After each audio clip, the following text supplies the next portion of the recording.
अस्सलाम वालेकुम, क्या हाल है दोस्तों। उम्मीद है कि आप सब खैरियत से होंगे। आज मैं उर्दू के एक बड़े मशहूर राइटर नियाज़ फ़तेहपुरी की किताब से कुछ इक़्तिबासात आपके सामने पेश करूँगा। ये बेसिकली तारीख़ के हवाले से उन्होंने लिखा है सलाहुद्दीन अय्यूबी के बारे में, कि जब सलाहुद्दीन अय्यूबी साहब जो हैं वो करक के किले के ऊपर हमला करते हैं, तो उस दौरान जो वाक़यात पेश आते हैं उसमें उनकी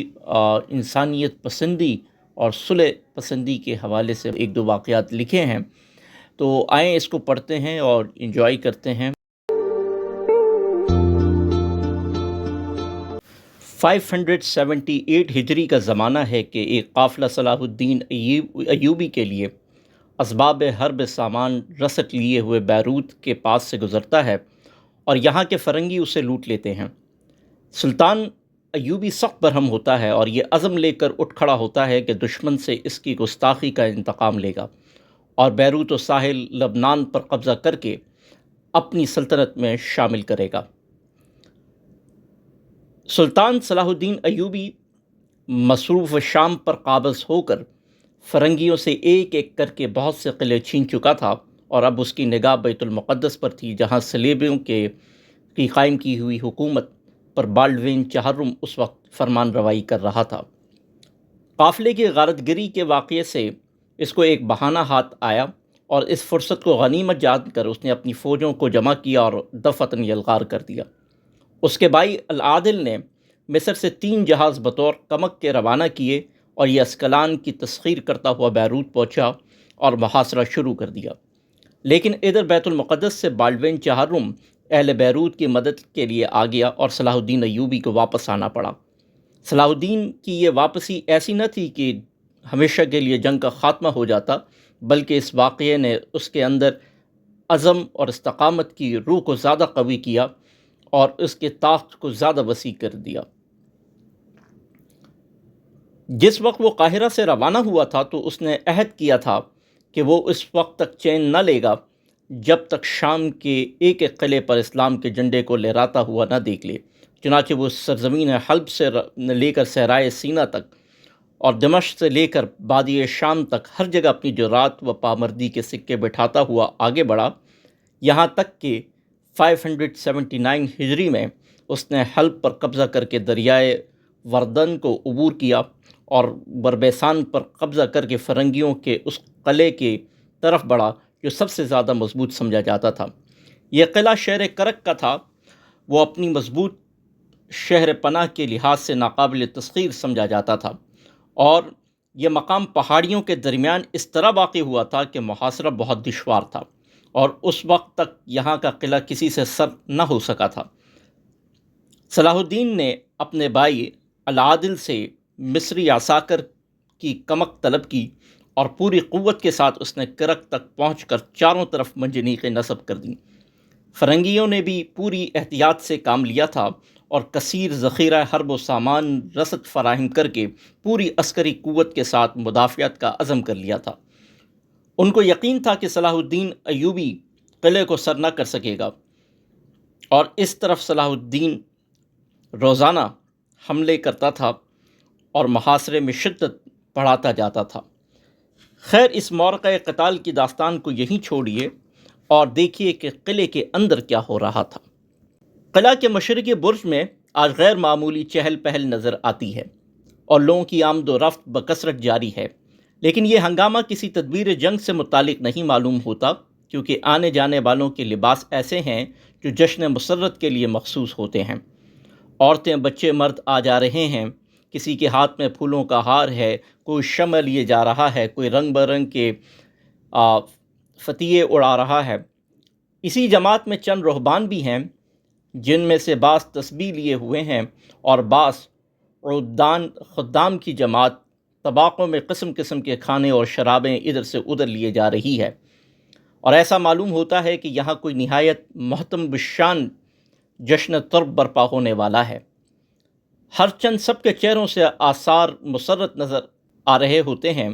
लेकिन कभी कभी खौफ व कदूरत की अलामत भी नज़र आने लगती है कि मालूम नहीं जंग का नतीजा क्या हो। आज यहाँ तकरीब निकाह होने वाली है जिसमें कॉन्टोरोन कॉन्ट रीनो की बेटी ربیبہ کے ساتھ رشتہ ازدواج سے وابستہ کیا جائے گا۔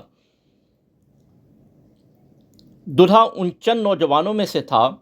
جن پر اہل فرنگ نہ صرف بلحاظ حسب و نسب بلکہ بحیثیت شجاعت و مردانگی بھی فخر کرتے تھے، اور دلہن اس کونٹرینو کی بیٹی ربیبہ تھی جو اپنے دارالعمارہ انطاکیہ میں رہتا تھا اور قلعہ کرک اس کی حکومت میں شامل تھا۔ بعض کی رائے یہ ہوئی کہ یہ تقریب کرک کے علاوہ کسی اور جگہ عمل میں آئے تاکہ دلہا دلہن میدان کارزار سے دور رہ کر لطف و مسرت کے دن بسر کر سکیں، لیکن کونٹورون اس پر راضی نہ ہوا۔ اس نے کہا کہ تیغ و تفنگ کی آوازوں سے زیادہ کوئی آواز اس کے لیے باعث مسرت نہیں،